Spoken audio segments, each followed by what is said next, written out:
necessário tocar algo para comprovar que realmente o estamos vendo. Mal começamos Luxes de Bohemia, já percebemos que é um livro que toca profundamente na crise do referencial lá do século XX.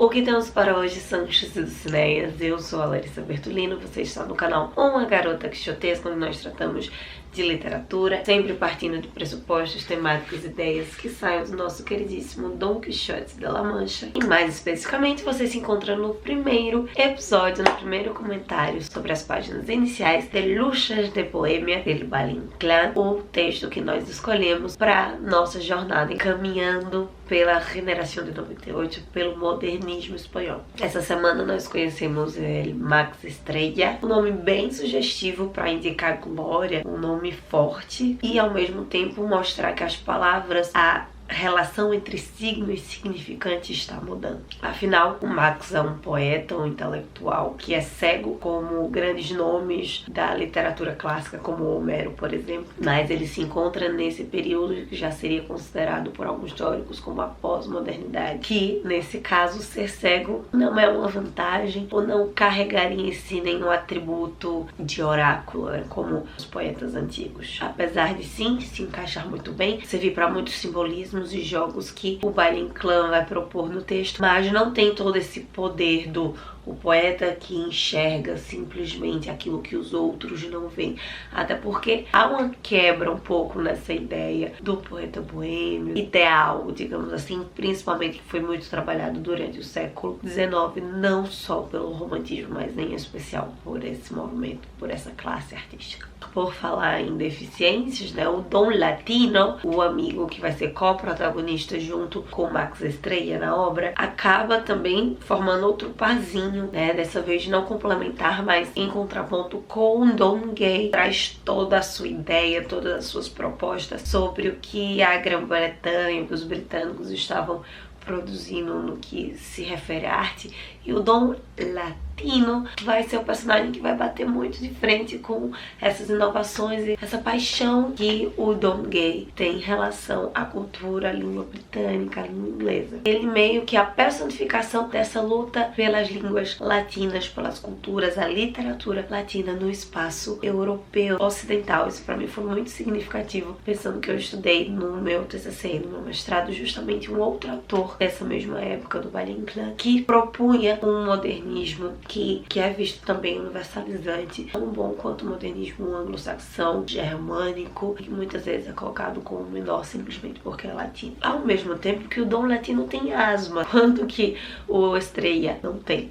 A visão, o Dom Latino é asmático, o oxigênio não é o suficiente para sua sobrevivência, reforçando essa falta de encaixe, o inconformismo. Essa talvez seja a palavra mais importante para tratar os artistas de 98, inconformismo, tanto dele quanto do Max. É bastante brutal, já é colocado de modo muito impactante nessas primeiras 5 cenas da obra, né? Eu tava falando do capítulo, mas lembrando, Luxes de Bohemia é um teatro, estamos falando de cenas. Quando eles vão tentar fazer um acordo justo lá com o Zaratustra, já me chamou novamente essa atenção, já grifei ali o nome.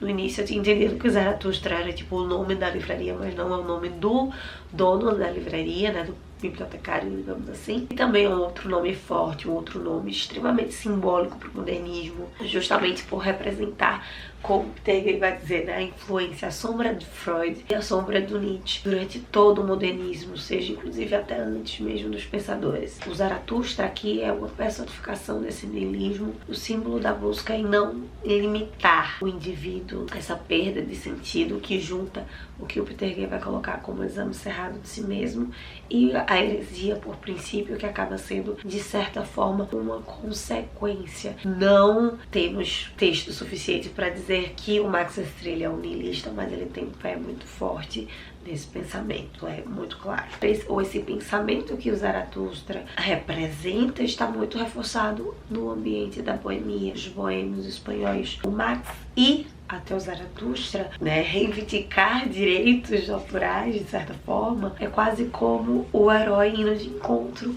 à tragédia, né, ao mau presságio. E o Valle Inclán vai fazer isso de diversas formas, não só no âmbito artístico, estético, o modo como ele vai censurar a fé católica, como ele vai criticar instituições, criticar a burocracia espanhola. Todas essas críticas que ele vai formulando a partir desse diálogo, desse encontro com o Zaratustra, são caminhos diferentes dessa tragédia, né, digamos assim, que o Max vai de encontro a. Lembra, inconformismo, talvez essa maior revolta, ou a mais clara no capítulo dessa semana, nos capítulos, nas cenas dessa semana, foi ir contra as instituições. Eles se unem aos bunholeria modernistas, que na verdade também é o nome de um bar, é o nome do movimento, reforça a ideia das tertúlias, dos encontros dos pensadores, dos modernistas daquela época, nos bares, mas especialmente nos cafés, para debater, para discutir os novos conceitos, as novas propostas sobre arte. Coloca, né, o Max ali como algo maior que simplesmente um simbolista modernista, onde há esse conflito entre o local e universal, a identidade espanhola é a identidade universal, o cosmopolitismo, que na verdade faz com que o romance ande, né, com que ele vá para frente.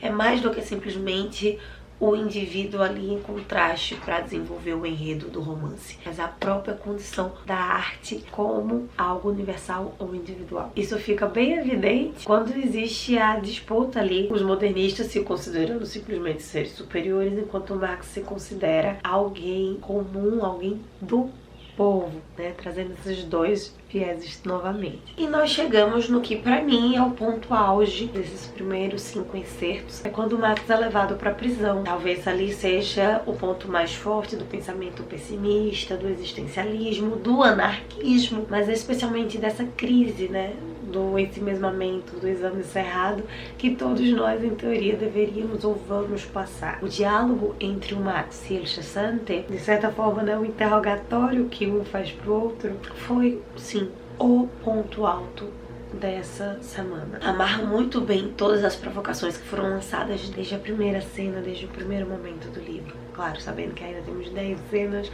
para concluir. Eles não sabem nada, inclusive não sonhar. Essa fala final ali no diálogo de que os espanhóis não sabem nem sonhar é muito forte, é muito evidente dessa crise.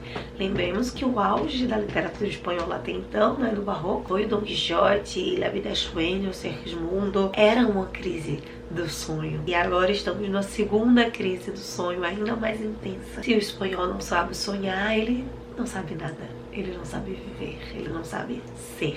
Então talvez por isso que seja tão necessário Las Luces de Bohemia, que vamos desbravar ainda um pouquinho mais durante esse mês.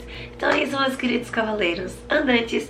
Essa semana eu volto para comentar a segunda parte, nosso segundo comentário, as próximas 5 cenas dessa obra, deste esperpento. Enquanto isso, que possamos sair da biblioteca e ver muito além dos meios de venda. Valeu!